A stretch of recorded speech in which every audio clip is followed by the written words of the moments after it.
بسم الله الرحمن الرحيم. الحمد لله والصلاة والسلام على رسول الله وعلى آله وصحبه ومن استنى بسنته إلى يوم الدين. All praise is due to Allah. May Allah's peace and blessings be upon the last Prophet Muhammad sallallahu alaihi wasallam and on all those who follow the path of righteousness until the last day. Dear brothers and sisters, my beloved students, I welcome you all to this section um, on the Hadith النصوص المختارة من الحديث النبوي, selected text from prophetic hadith, prophetic narrations. My name is Abdul Qudus Adeyemi. I'm one of the instructor for this course. The other instructor is a female. She's a female. She's by the name Iradatullah Muhammad Al-Awwal. Shortly before we begin this wonderful journey, I would like to give you a brief overview of what you're supposed to expect in the course. Hadith is a great science out of all sciences in Islam. So we'll look at the meaning of Hadith itself. I know most of you have been hearing about Hadith here up and down. So I would like to give you just a brief definition of the science and the importance. Hadith means in Arabic or linguistically, it means an item of news, conversation, a tale, a story, or a report. However, during the time of the Prophet, his news dominated all other news. Consequently, the word was now used to describe his actions and sayings. So, hadith means in jurisprudentially, we say jurisprudentially, it means prophetic sayings, his narrations, whatever he approved of, or whatever has been transmitted. Again, it means whatever has been transmitted from the prophet of his actions, sayings, his approvals, or his physical characteristics. So those are basically what we mean by hadith in Islamic jurisprudence. That is what we mean when we are talking in Islam. We are not talking about language anymore. So the importance of that, with that gotten, we look at the importance of hadith. Now, importance of a hadith. Hadith, first important that we have to put at the back of our mind is that hadith represents a source of divine guidance, which Allah granted His Prophet Muhammad sallallahu alaihi wasallam.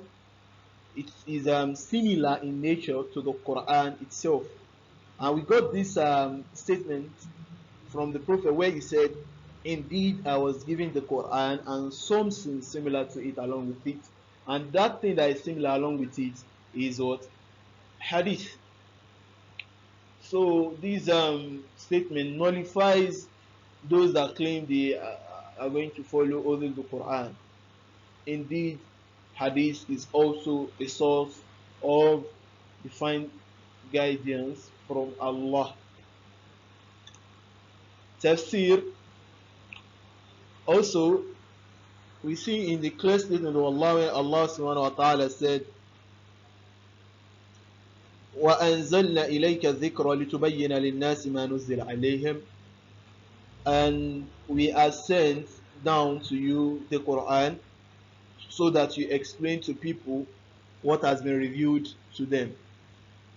So if you are supposed to understand the Quran at all, for those claiming that they are Quran, they follow the Quran, we need to follow the Hadith for specific reasons that I'm going to make mention of after I go over all these highlights.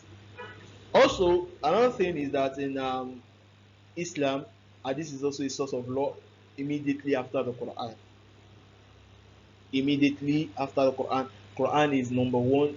Quran is given priority to, because Different things could happen to hadith, uh, that it was transmitted and all that. But then, for simplicity's sake, is the second source of Islamic law, followed by the statement of the Sahaba, which is the third, and the consensus of the scholars, which is the fourth. Now, also, this is a source of moral ideal. The daily life of the Prophet, as recorded in the Hadith, represents an ideal code of good conduct.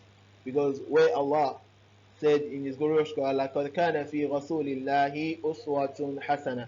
Indeed, we can see in the Prophet good example. It is for you, O believers, in the Prophet, good example.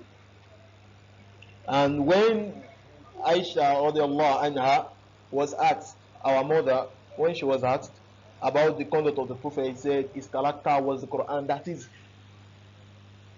everything about him was implementing the Quran in his lifestyle, reading, implementing. That is, if you want to make the best out of your character, you need to follow the Prophet. You need to embrace Hadith into your life, practice it, implement it, and you become better.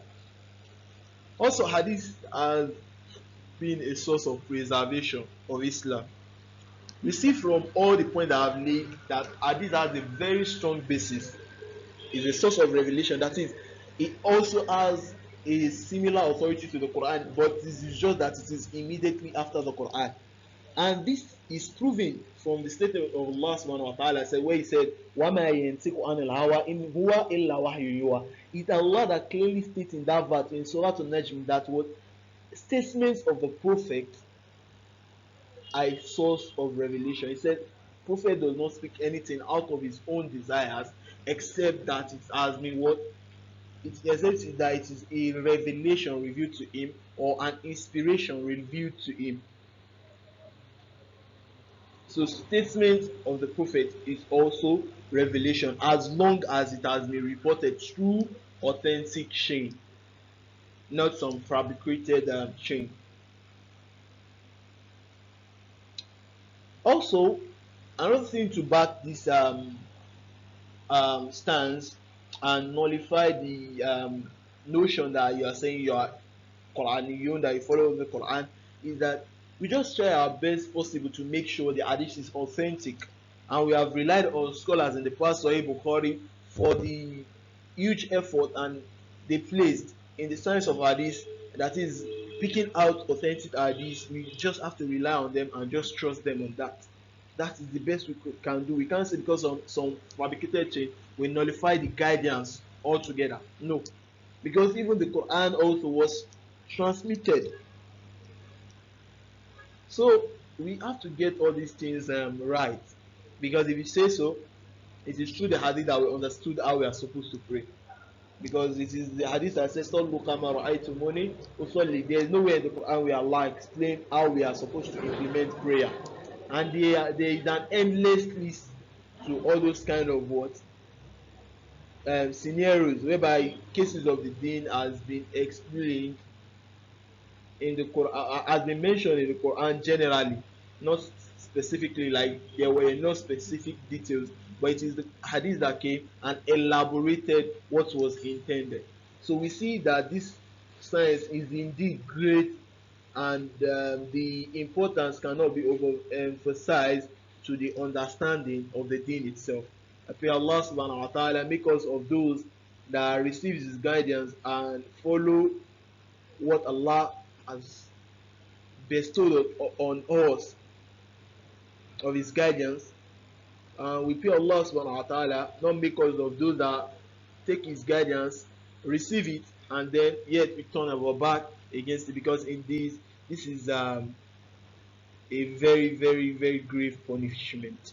I pray Allah subhanahu wa ta'ala save us from this path. اللهم أرنا الحق حقا وارزقنا اتباعه وأرنا الباطل باطلا وارزقنا اجتنابه. السلام عليكم ورحمة الله وبركاته.